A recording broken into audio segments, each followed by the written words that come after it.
tem alguma memória e um pouquinho de honestidade intelectual há de concordar que há 2 anos a chegada do novo coronavírus ao Brasil expôs aos olhos de todos a fragilidade da saúde pública, fazendo valer aquela máxima de que nada como uma crise para revelar a real situação de um setor. A saúde pública provou ser mesmo uma sucata ambulante para desvios de verba pública. Era esperado que a crise, que foi iniciada como uma epidemia e depois de se alastrar virou uma pandemia, impactasse esse sistema. Só que tudo aconteceu de forma muito rápida e sem recuperação. O discurso inicial de que faríamos um isolamento social de alguns dias, talvez 15 dias, depois talvez um mês, e que todo o sistema de saúde seria preparado para receber os infectados pelo novo coronavírus, o que se viu foi o contrário. A situação ficou mais complexa porque outras doenças continuaram acontecendo. E se somam aí pacientes da Covid-19. O que se viu é que o sistema de saúde já estava colapsado. E a crise veio apenas descortinar e mostrar a grave situação da saúde pública do Brasil. Falar em falta de leitos ou em leitos desativados é uma novidade que chegou com a Covid-19 em Uberlândia, Vanderlei? Exatamente, Gi. O que ocorre é assim, Uberlândia nunca conseguiu atingir o que preconiza a OMS. De um lado, a gente pode pensar da seguinte forma, né? A medicina tem avançado, né? Inclusive a medicina preventiva, né? Muito. E eu creio que o investimento em saúde, isso deveria ser matéria de preocupação, de estudo e de estratégia de governo, para que fosse disponibilizado meios, suplementos, medicamentos, exames para a prevenção, né? Atuar nesse caso de saúde, de doença, não esperar a doença chegar. Como todo mundo que tem possibilidade, condições financeiras, seja uma rede privada ou mesmo pública, né? A pessoa que tem tempo também para fazer esse acompanhamento, tem essa orientação, muitas vezes ela consegue, né, prevenir, diagnosticar a doença precocemente e através desse meio, né, preventivo, não ocupar leitos, né, ou um mínimo de leitos, né. Existe até uma corrente, né, na medicina que eles defendem que, na realidade, nós não deveríamos estar abrindo mais hospitais, abrindo mais leitos e se fechando, porque hoje poderíamos estar trabalhando de uma forma preventiva, né, como eu bem disse, através de exames, né, laboratoriais, exames de imagem, né, a contento para que fosse feita a prevenção de qualquer doença. O que acontece é que faz muito bem às prefeituras, principalmente a governadores, prefeitos corruptos, né, que isso não se atue de forma preventiva. Interessa muito o poder público, de uma maneira geral, que existam muitas doenças, que existam muitas filas, né, e porque é mais fácil você, com todo contrato, geralmente é passível de corrupção. Relembrando aí, né, achei bom isso aqui, a gente não pode esquecer. Inicialmente, quando falou-se que era pandemia, 15 dias apenas, para que entendesse um pouco, né, a questão da doença, né, como que ela se comportava, né, a questão até mesmo da transmissão. Depois, vamos fechar por um mês, né, lockdown. E isso foi passando o tempo, e aí máscara não é necessário, e de repente vem o FAUT e fala que não, que máscara é necessária, e vem a OMS e fala que não, a máscara é necessária. Então, o que se viu, assim, um monte de gente perdida, né, claro, uma doença nova, a gente, acho que nesse início aqui, 15, um mês, está todo mundo aprendendo, é até justificável, mas depois disso, fazer o que aconteceu aqui em Uberlândia, lockdown, uma quebradeira de empresa, mais de 5 mil desempregados, em poucos meses, menos de 6 meses. Então, assim, e fechamento de leitos. Já não tinha, Uberlândia nunca foi suficientemente preparada para atender um número esse número avassalador que foi de internações, né, nessa primeira fase do Covid. A OMS, Uberlândia sempre esteve atrás, nunca cumpriu o que é preconizado pela OMS em número de leitos.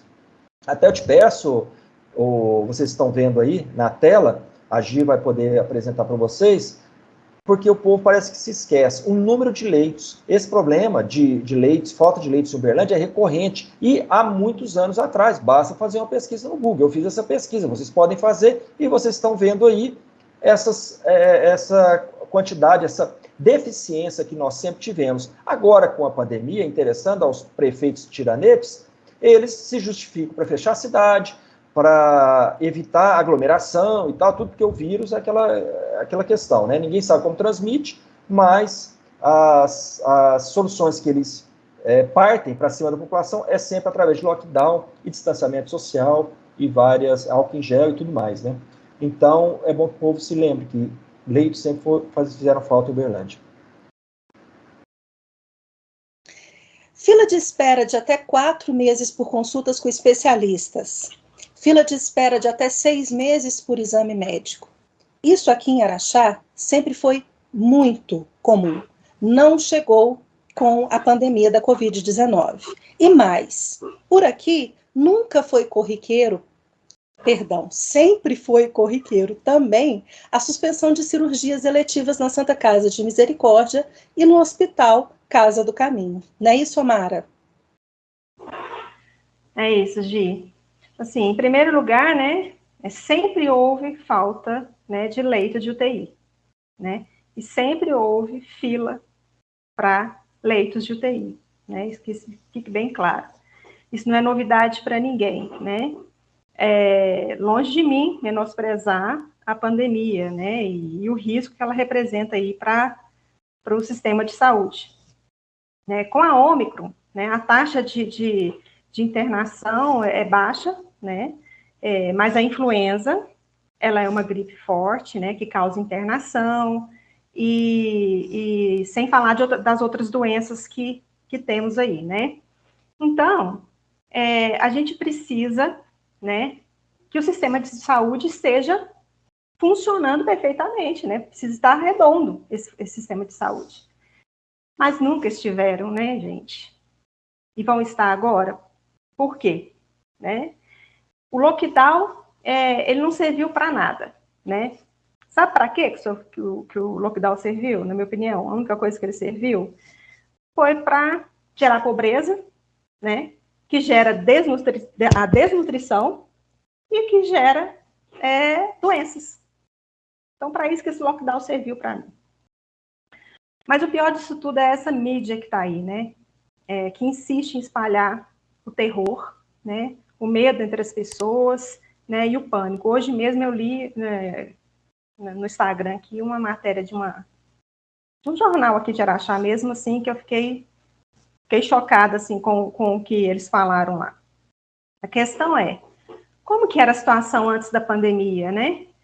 Se a gente fizer uma busca rápida, né, como o Vanderlei acabou de citar aí, no Google, a gente vai encontrar assim, muitas reportagens falando de como era no passado, né?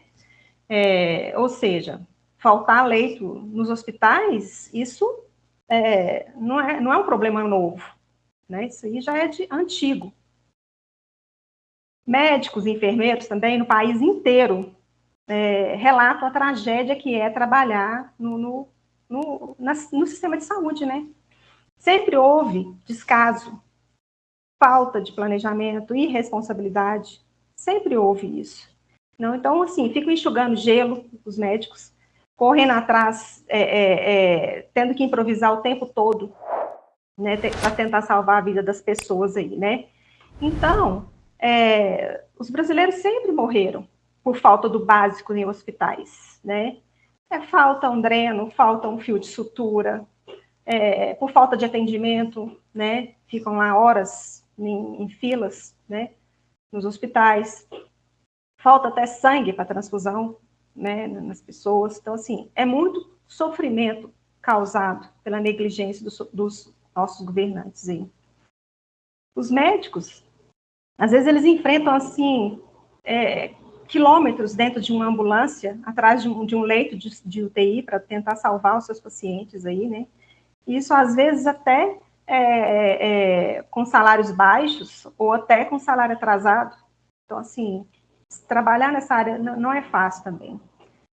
Então, vamos deixar claro aqui que o caos é uma regra nesse país, não é uma exceção, né? A pandemia agravou, né, o caso, né?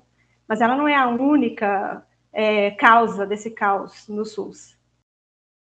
Aí eu fico me perguntando, né? Onde que estão os milhões investidos na saúde, né? Enviados pelo governo federal? Para onde foi que essa montanha de dinheiro, né? Onde estão os hospitais de campanha que foram criados aí em várias partes do país, né? Ah, é caro manter leitos de hospitais, Omara, leitos de UTI. Então, o dinheiro foi para onde? Né?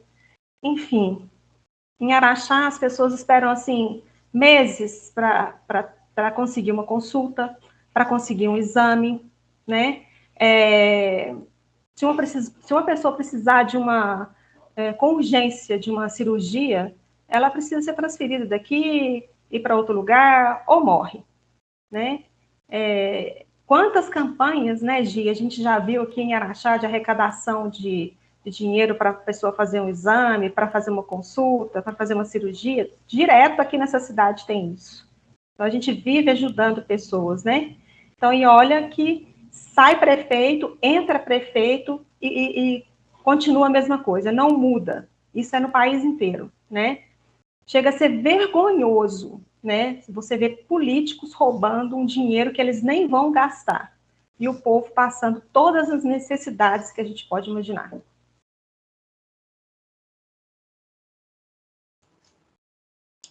Muito triste.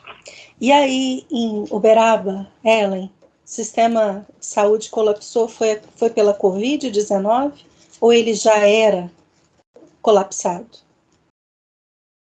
Como os meus colegas disseram, a Covid-19 só escancarou aquilo que já era ruim. Eu quero começar aqui dizendo trechos de 3 matérias só, para ilustrar bem como era o nosso sistema de saúde aqui. 7/11/2012, prefeito alerta que falta de leitos em Uberaba é uma realidade. 2012. 2014, falta de leitos gera retenção de macas do SAMU em Uberaba. 2014.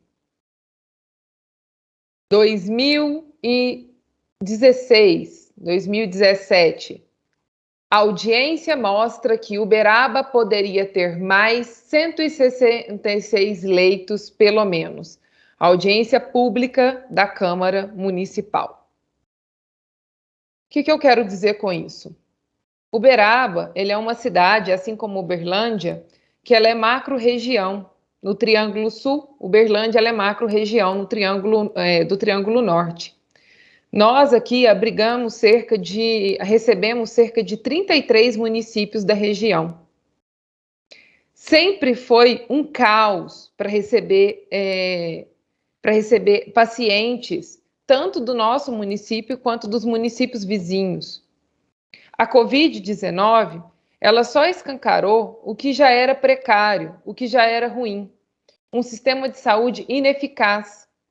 Um sistema de saúde que ele é caro para quem paga, que somos nós, o pagador de imposto, e ruim para quem recebe o serviço.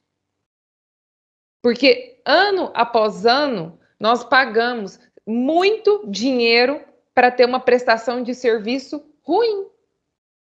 E para você que paga plano de saúde, você paga um serviço 2 vezes. E uma qualidade de serviço também que não é boa. Nossa, ela é muito eficiente. Não. Porque a qualidade do serviço ruim aqui, ela não é só uma especificidade do serviço público. Não, porque a gente ouve relatos também de pessoas que esperam na fila 4, 5 horas no pronto-socorro de hospital particular. E não é por causa do Covid. É porque pronto-socorros, desde quando pronto-socorros existem, sempre foram lotados. Uberaba é uma cidade que, por si só, recebe muitos pacientes. Então, é um problema que ele é corriqueiro e, exatamente como o Vanderlei disse, nós não temos a cultura da prevenção. Nós temos a cultura de ir lá, na hora que o negócio azedou de vez, aí você vai lá e cuida e trata. Ah, deu uma dor no pé, vai na UPA. Ah, deu uma dor de dente, vai na UPA. Ah, deu uma dor em qualquer coisa, vai na UPA. Ah, aí deu um infarto, uma coisa que de fato precisa num pronto-socorro, vai urgente, porque é de fato uma urgência. Aí você vai, tá lotado. Aí tá lotado, não tem leito mesmo. A gente tem um serviço de atenção primária, que é atenção básica. O pessoal usa? Não usa, mas está lá. Usa adequadamente? Não, não usa. Então a gente não tem também essa cultura. E também ninguém tem a mínima noção de educar a população para isso. Vamos construir, né? Que aí a gente consegue desviar um pouco de verba na construção e assim a gente vai vivendo dessa maneira aí, sem educação, sem saúde, e vivendo do jeito que dá. E a pandemia hoje, há 2 anos, na verdade, ela é só mais uma desculpa para te roubar, cidadão. Para te roubar. Ai, nossa, Ellen, por quê? Porque o que o governo federal mais fez durante a pandemia foi liberar verba para estados e municípios. E liberou muito dinheiro. O que os estados e municípios fizeram? Eles pegaram, com a pandemia, você compra sem licitação. Então, você simplesmente abriu os cofrezinhos públicos ali e você compra sem licitação.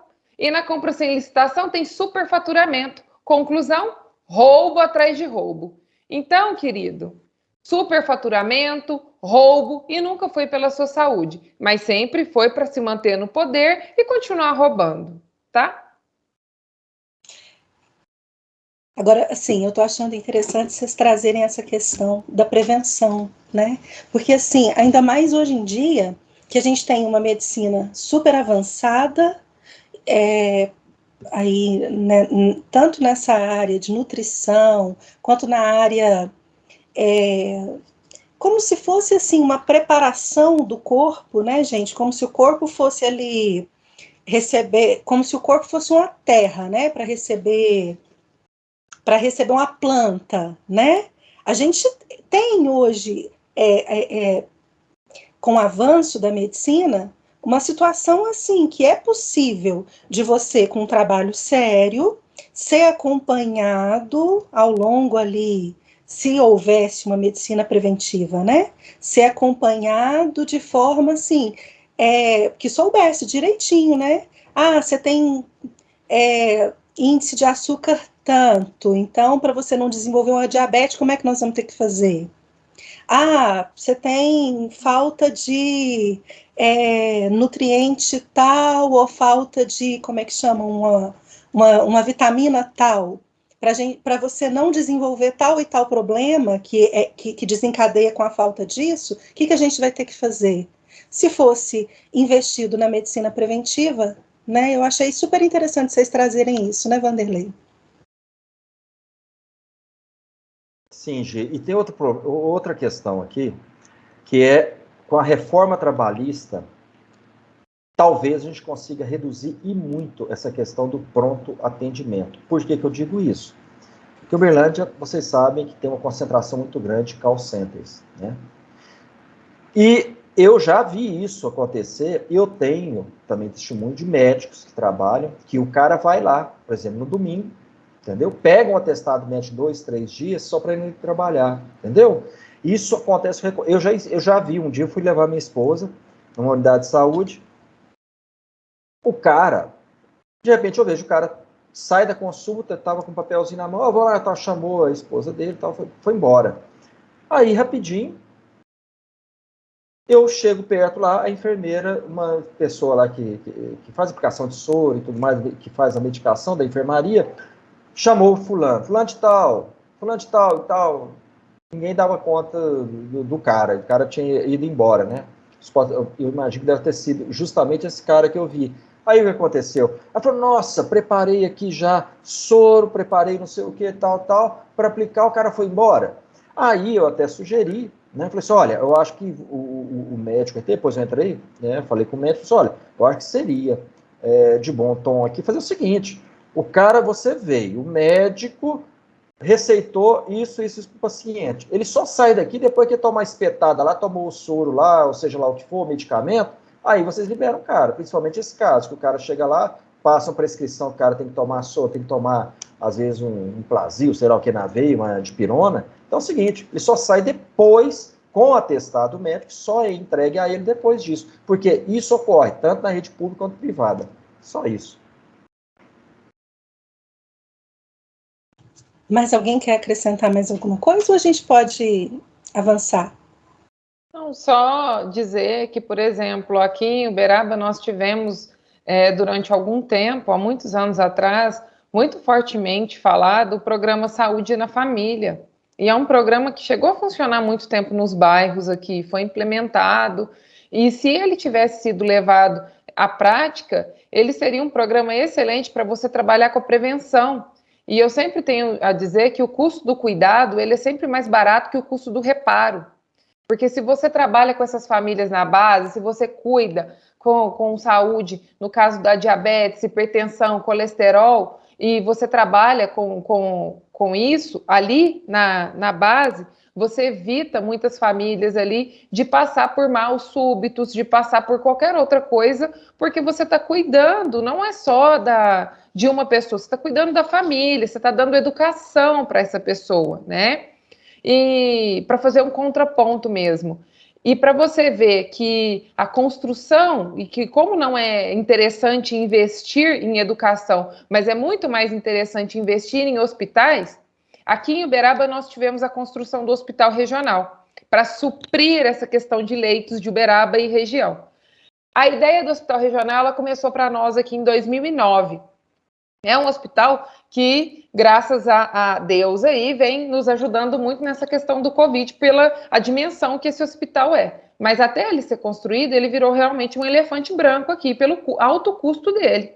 Tanto que quando ele foi tentaram inaugurar ele em 2012, né, antes do último prefeito passar o bastão para o antepenúltimo prefeito, né, inaugurou de qualquer jeito, com uma obra que nem vocês vão me perdoar o termo, mas que nem o nariz dele, tá? Inaugurou uma coisa de qualquer jeito ali, e já se tinha ido rios e rios de dinheiro na obra, e se você entrasse ali dentro, era uma vergonha. As portas todas fora do padrão, não tinha condição do que foi inaugurado ali ter sido chamado de hospital. Pois bem, gastou-se o dobro do dinheiro com aquilo novamente, e aí só em 2016, veja bem, o dinheiro para a obra saiu em 2009, tá? Só em 2016, o que tem em 2016 mesmo? Deixa eu lembrar. É ano de campanha política, né? Gente, pois é.